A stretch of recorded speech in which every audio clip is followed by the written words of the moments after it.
demo for today's video. Ang pag-uusapan naman natin ngayon is yung paano mag-apply sa SM Department Store guys, no?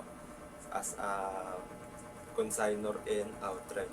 So, sa consignor naman, unahin natin yun sa consignor. Sa consignor kasi guys, sa pag-apply as a consignor, so kapag may nakikita kayong ganitong uniform sa loob ng SM Department Store, kapag tayo mag-shopping sa loob nun guys ang SM Department Store, kahit saan na ganito ang uniform, like sa mga jeans guys, sa menswear, may mga ganitong uniform.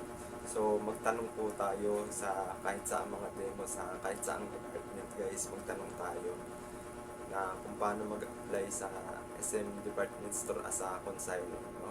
So magtanong tayo kung saan ang kanilang office or yung agency nila sa sa company guys, kung saan yung gusto mong applyan na brand guys, na company, no?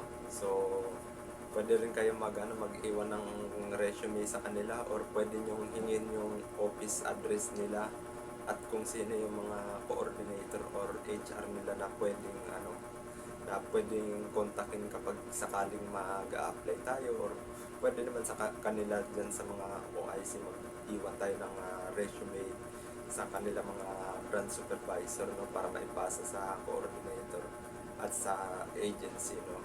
So next nun is tatawagan tayo for interview, no. So dapat yung resume natin updated, active yung mga contact number natin, yung mga email natin. So yun guys, no, tatawagan tayo guys for interview, no, initial interview.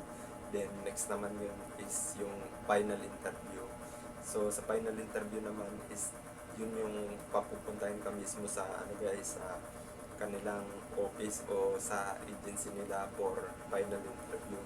So sa final interview na yun, no, kapag nakapasa ka naman sa final interview na yun, no, dun guys, no, so bago yun is i-approve muna nila yan sa sa company, no, kung karapat dapat ka ba i-hired, yung interview sa'yo. So sa mga nakalagay sa'yo sa resume, yung mga interview sa'yo, i-approve muna nila yung resume mo bago kanila talaga yung i-hire talaga nila, no.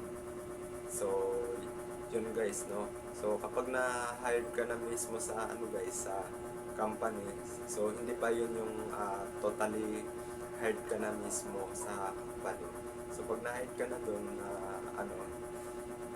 guys, is bibigyan kanila ng guys, no, hingin yung SSS number mo for I-time verification kung ito ba ay existing or hindi, no. So kapag yung I-time natin is existing yung I-time guys, no, so hindi tayo basta makakapag-proceed sa pag-intro at sa pagre-requirements guys. So guys, kapag guys, kapag yung I-time natin is hindi naman active at wala namang problema ito, is pwede tayo makapag-intro sa SM guys, sa SM Department Store, sa kung saan tayo malapit na SM Department Store guys, at kung saang store ka malapit. For example, malapit ako dito sa guys, sa SM Mega Mall, SM Estancia or SM Isortigas, tsaka sa guys, sa SM Cubao. So sabihin na lang natin malapit ka dito sa sa apat na store na to, kung saan yung gusto mong store. Sabihin na lang natin na tapos nag-intro ka sa na yun, sa mga store na yun na gusto mong introhan, at kung gusto mong ma-deploy sa mga store na yan guys, kahit isa lang isa, hindi lahat, isang store, no. So kapag nakapili ka ng iyong store, doon ka doon ka palang mag-i-intro.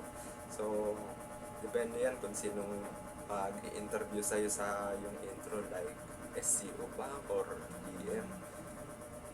Pag kasi, pag DM minsan maraming tanong, so hindi ko na lang sasabihin, no.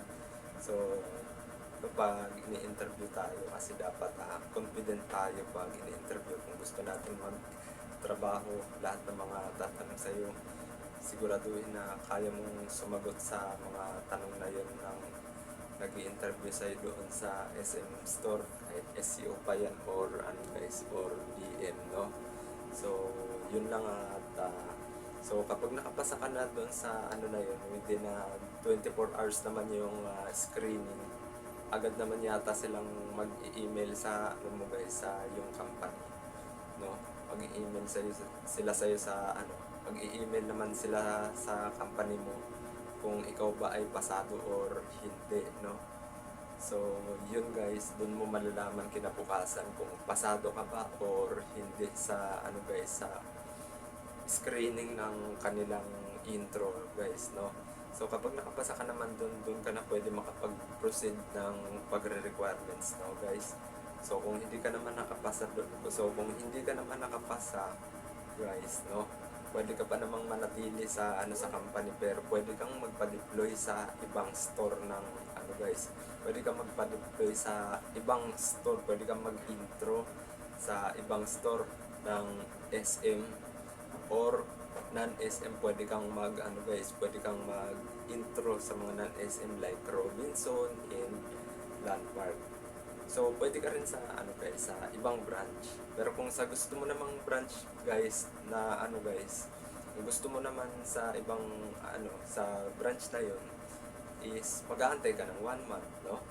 Kung mag-a-apply ka sa iba tapos ano ka, mag-i-intro ka dun sa pinag-introhan mo noon, mag-antay ka ng ano 1 month. Pero kung sa iba nag-apply ka tapos sa iba ka sa iba ka mag-i-intro is hindi ka mag-aantay ng 1 month, no? Kapag bagsak nga doon tapos nag-apply ka sa ibang company at nag-intro pa sa ibang SM department store is yung ano naman doon is hindi ka mag-aantay ng 1 month. So, yun lang guys, maraming salamat. Naway ay may matutunan kayo sa aking video guys. So, follow nyo lang ako Kademo Vlog PH sa aking Facebook, YouTube, and TikTok. So, yun lang, maraming salamat.